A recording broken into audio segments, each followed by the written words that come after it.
Assalamualaikum warahmatullahi wabarakatuh. Perkenalkan, nama saya Misha Fristika dari D3 Akuntansi. Kali ini saya akan menjelaskan tentang apa itu manajemen kas pribadi. Manajemen kas pribadi merupakan suatu pengelolaan uang tunai yang masuk atau pengeluaran dalam kehidupan sehari-hari, dan biasanya yaitu ketika seseorang yang bekerja itu dapat mengatur uangnya, maka pengalokasian gajinya akan lebih efektif lagi.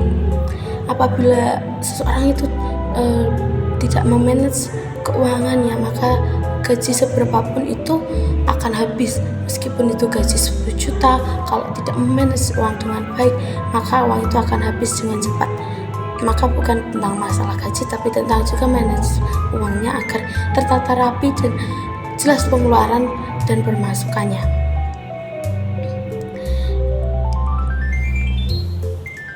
Maka dari itu ada beberapa strategi agar kita bisa mengatur uang dengan baik. Salah satu strategi mudah agar uang itu bisa tertata dengan rapi yaitu menggunakan metode yang paling populer, yaitu 50 kebutuhan seperti cicilan rumah, makan, tagihan, listrik, dan transportasi.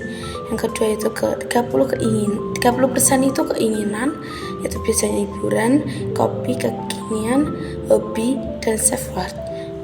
Dan yang 20% itu tabungan, yang biasanya nanti bisa digunakan untuk investasi atau tabungan darurat, asuransi atau instrumen investasi lainnya seperti saham atau emas. Tetapi jika utang masih besar, porsi 20% dialokasikan terlebih dahulu untuk melunasi utang-utang yang kita miliki. Selalu apabila utang itu setelah selesai, baru kita akan memulai 20% itu untuk tabungan seperti investasi dan lain-lainnya tadi. Selain itu, dan agar pengeluaran dan pemasukan kita bisa tercatat dengan baik, ada dua metode atau dua alat utama yang bisa digunakan, yaitu yang pertama laporan arus cash flow, itu mencatat uang masuk dan uang keluar. Yang kedua yaitu daftar kekayaan bersih, net worth, yaitu total aset, tabungan investasi dikurangi total utang. Itu dua alat utama yang bisa digunakan untuk memposisikan keuangan kita agar lebih teratur, dan biasanya bisa digunakan dalam bentuk tabel Excel yang sederhana agar terlihat lebih rapi lagi. Selanjutnya yaitu membangun pertahanan keuangan.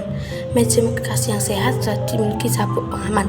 Seperti yang pertama, dana darurat, idealnya 3-6 kali pengeluaran bulanan. Ini adalah uang yang wajib ada sebelum berinvestasi.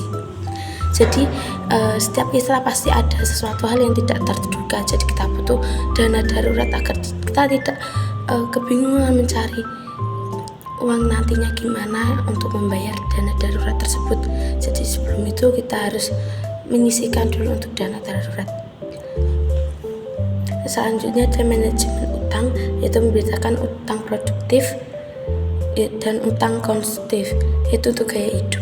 Hindari bunga kartu kredit atau pinjol yang mencekik. Biasanya sekarang itu anak muda banyak sekali yang mau lakukan pinjol untuk mengikuti tren, biasanya juga untuk mengikuti gaya hidup dia, sampai akhirnya rela pinjol daripada memikirkan untuk gaya hidup dan akhirnya terjerat utang-utang seperti itu. Lebih baik kita gunakan yang lebih berguna lagi, atau mungkin kalau ingin melakukan usaha kecil-kecilan, mungkin bisa lakukan pinjaman di status-status yang sudah diawasi oleh OJK seperti bank dan pegadaian atau lainnya. Yaitu yang kelima, yaitu merupakan tips disiplin manajemen keuangan pribadi kita. Yaitu pertama, otomatisasi, yaitu aturan agar tabungan investasi ditarik otomatis dapat seperti tepat setelah gajian. Itu yang kedua, evaluasi mingguan, luangkan waktu 10 menit setiap akhir pekan untuk melihat catatan pengeluaran, apakah pengeluaran kita tiba-tiba melonjak, pemasukan dan pengeluaran kita lebih banyak pengeluarannya. Kita harus melihat itu di setiap waktunya agar nanti kita tidak terlalu bebas memikirkan nanti pengeluaran saya mungkin uangnya saya masih banyak, pengeluaran saya dikit ini. Ternyata meskipun uang kita masih banyak, ternyata pengeluaran kita sudah membengkak tanpa kita sadari. Itu kesimpulan dari ini adalah manajemen kas bukan tentang membatasi kebahagiaan, tetapi tentang memastikan kita memiliki uang untuk hal-hal yang benar-benar penting di masa depan.